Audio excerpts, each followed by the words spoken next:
Third વાત આવે છે હાર્ડ વર્ક.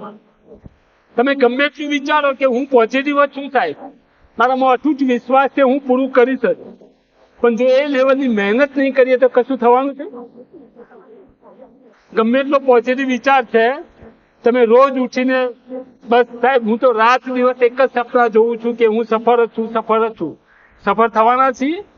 નહીં. સફળતા તો ત્યારે જ મળશે જ્યારે હાર્ડ વર્ક એ રિલેટેડ જેટલું જરૂરી છે એટલું હાર્ડ વર્ક કરીશું તો. બાકી ખાલી વિચાર જ કર્યા કરીશું કે પોઝિટિવ વિચાર જ છે, મને વિશ્વાસ છે હું સફળ થવાનું છું, પણ જો હું મહેનત નહીં કરું તો સફળ નથી થવાનું. એટલે થર્ડ જે ક્વોલિટી છે હાર્ડ વર્ક. માર્ક સ્પિટ જે છે અમને 1968 એટ મેક્સિકો ઓલિમ્પિક માં 3 ગોલ્ડ મેડલ જીત્યા. માર્ક સ્પિટ 1968 મેક્સિકો ઓલિમ્પિકમાં 3 ગોલ્ડ મેડલ જીત્યા. અને એના પછી નેક્સ્ટ ઓલિમ્પિક 1972 એટ મુનિક ઓલિમ્પિક એમને 7 ગોલ્ડ મેડલ જીત્યા. તો કોઈ પત્રકારે પૂછ્યું કે કેટલો લકી દિવસ છે તમારા માટે કે તમે 7 ગોલ્ડ મેડલ જીત્યા. તો માર્ક સ્પિટ છે જવાબ આપ્યો કે 1968 મેં 3 ગોલ્ડ મેડલ જીત્યા હતા અને 72 એટલે 4 વર્ષ પછી 7 ગોલ્ડ મેડલ જીત્યો.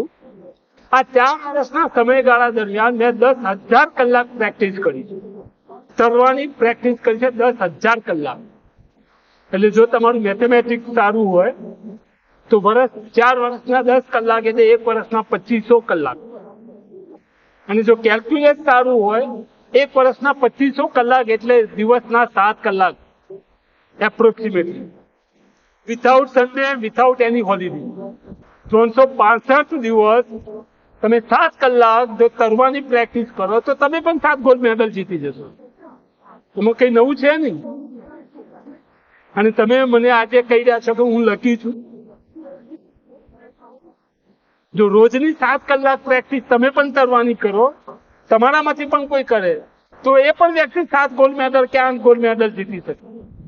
કહેવાનો મતલબ એ કે મહેનત, સખત મહેનતનો કોઈ પર્યાય જ નથી. there is no substitute of hard work. Hard work, સખત મહેનતનો કોઈ પર્યાય છે જ નહીં. એટલે મહેનત તો એ લેવલની કરવી જ પડશે તો જ સફળતા મળશે. તમારા જે સપનાઓ છે, તમારા જે ટાર્ગેટ છે એ પૂરા કરવા મહેનત તો કરવી જ પડશે. એ વગર શક્ય જ નથી કે તમે સફળ થાઓ.